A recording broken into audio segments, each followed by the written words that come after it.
E às vezes, né, você está em casa pensando, como que eu posso ajudar? Nós temos esse contato e vai ser uma bênção saber que de alguma maneira Deus tocou o seu coração e você está sendo uma bênção para as pessoas que estão necessitando nesse momento. Não é verdade? Sim, os nossos irmãos gideões lá. Suzy, estou com um texto maravilhoso aqui do Salmo 2, versículo 8, que diz: Pede-me, e eu te darei as nações por herança e as extremidades da terra por tua possessão. É Jesus falando com o Pai. É Jesus pedindo ao Pai. E nós sabemos que Jesus, ele veio levantar a igreja sobre a terra, que é o corpo de Cristo. Então, quando ele pede às nações, é a igreja também pedindo às nações por herança. E uma forma de irmos às nações e levarmos a Cristo é através do amor, né? Pois é, e eu sei que você tem viajado muito também, né? Falou do CASE, mas tem ido em tantos lugares. E a semana passada a senhora voltou da Venezuela. Mas então eu gostaria que você compartilhasse conosco como foi essa visita à Venezuela, como os nossos irmãos que conhecem o Senhor estão vivendo lá, como está a situação, esse regime político no qual a Venezuela se encontra agora. O que você viu lá para compartilhar conosco? Sim, nós queremos até gastar um pouquinho mais de tempo, termos mais programas falando sobre a Venezuela, porque para mim, Suzy, foi assim muito forte. Eu não voltei a mesma da Venezuela. Já vimos. Sim. Nós estávamos com o desafio, Deus havia nos dado o desafio de completar as torres de oração em toda a América do Sul. Então temos torres na Argentina, no Chile, no Uruguai, no Paraguai, Bolívia, Peru, Colômbia. Faltava então Equador, Venezuela e as 3 Guianas.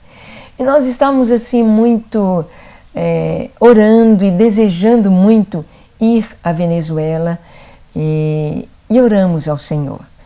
Uma das meninas que é membro de nossa igreja está morando lá com a sua família, a Paloma e o Cristiano e o seu filhinho João Pedro.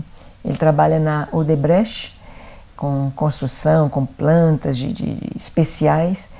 E ela nos convidou para irmos até a cidade onde ela mora, a cidade de Barquisimeto, e levarmos as torres. Mas nós sentimos sempre de ir às capitais, para da capital as torres fluírem para todo o país. Oramos e seria muito difícil de irmos com nossos recursos, porque muitas pessoas às vezes pensam que o ministério 24 horas diante do Senhor, que seja um ministério rico, que é um ministério que tem um suporte. Sim, nós somos ricos da graça, de fé e desse Deus maravilhoso que é o dono do ouro e da prata. Mas nós não temos recursos assim para estar de uma maneira folgada, tranquila, indo às nações. Então nós oramos para que Deus nos desse como chegar até a Venezuela com o mínimo de gasto. E então a Igreja da Paz, em Boa Vista, nos convidou para ir apresentar o ministério. Nós fomos até a Boa Vista. Boa Vista, depois nós vamos contar com detalhes. Estivemos em Manaus, foi maravilhoso.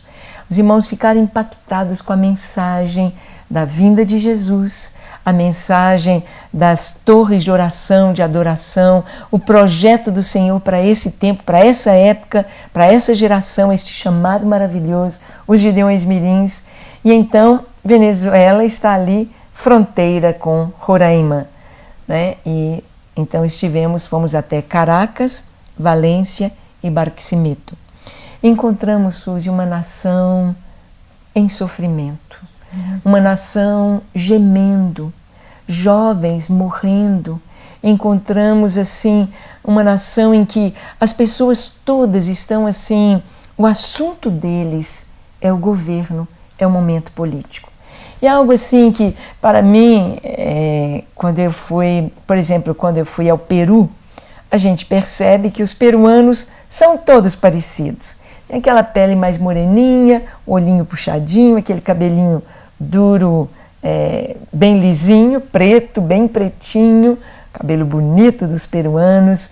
Os bolivianos também têm o seu tipo físico característico, os olhinhos bem amendoados, traços dos indígenas. Os chilenos têm as suas características próprias, mas você diz, são chilenos. Argentinos, a mesma coisa. Mas, entretanto, os venezuelanos são um povo igualzinho brasileiro. Não tem uma cara. Então eu me senti na Venezuela como aqui no Brasil. Na igreja venezuelana, como se eu estivesse em Lagoinha, contemplando os irmãos do mesmo jeitinho, gente de todo jeito.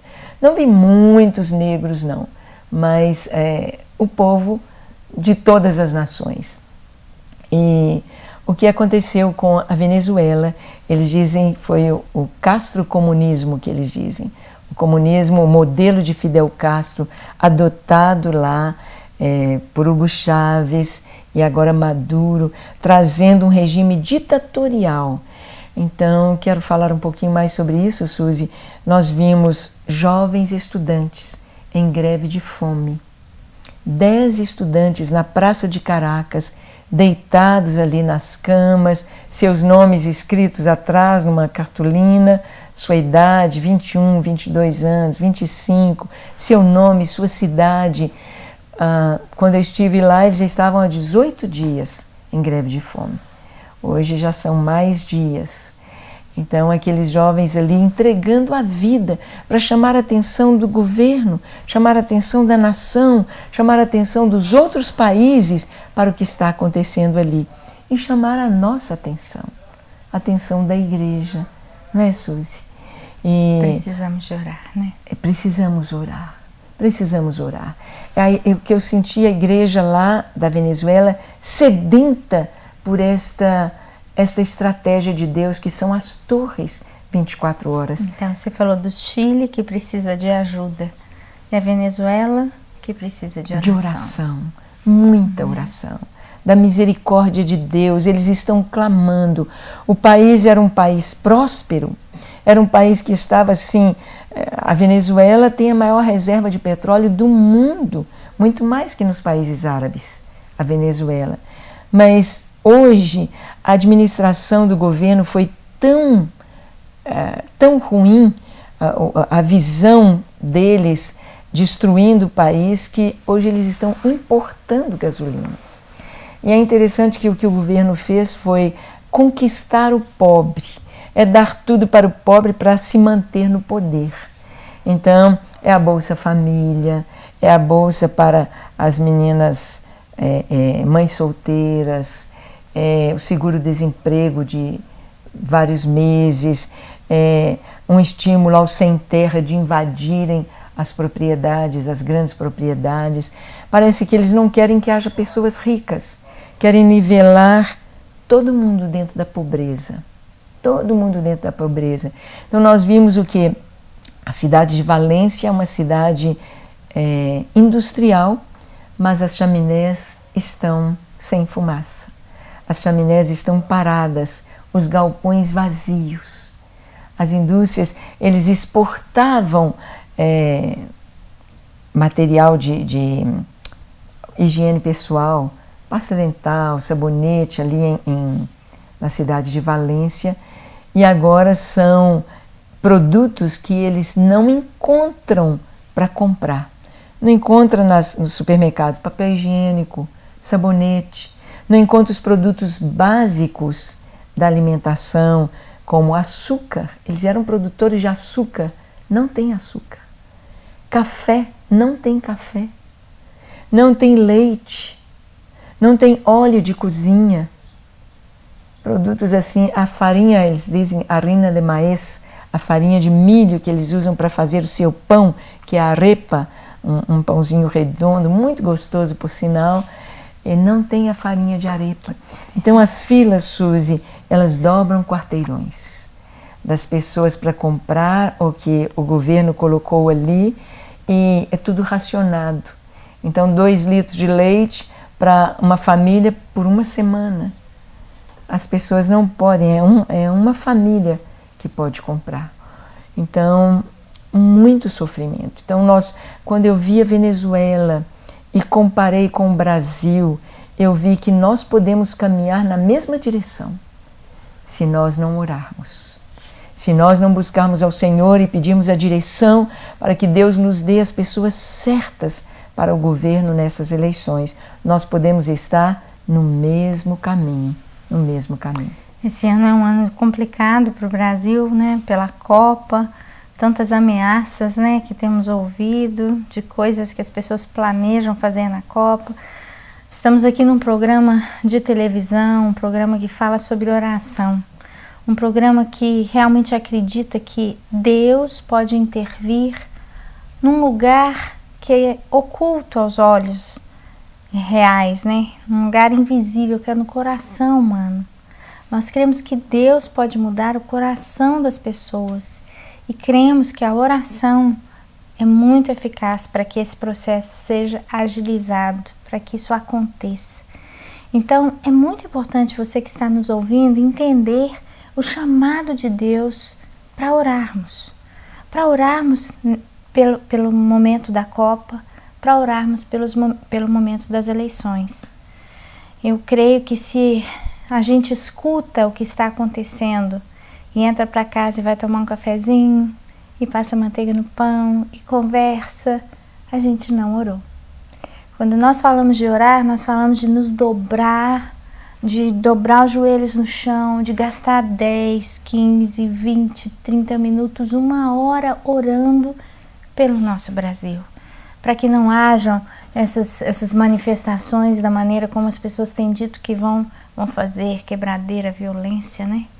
Para que o momento de eleição seja um momento onde a presença de Deus, sim, de alguma maneira vai instruir, né, o povo, vai colocar, né, no governo pessoas que realmente vão lutar pelo bem da nação. Amém. Então a sua experiência na Venezuela fala um pouquinho sobre o momento do Brasil também, sim, né? Sim. E eu gostaria, Suzy, que a gente assistisse agora a um vídeo do que nós vimos ali na Venezuela, um pouquinho do que foi feito, a nossa visita. Estivemos ali plantando torres, foi muito maravilhoso. E uma semente lançada em terra fértil, a semente da oração 24 horas subindo aos céus. Então assista comigo a esse VT um pouquinho da nossa viagem à Venezuela. Vamos lá.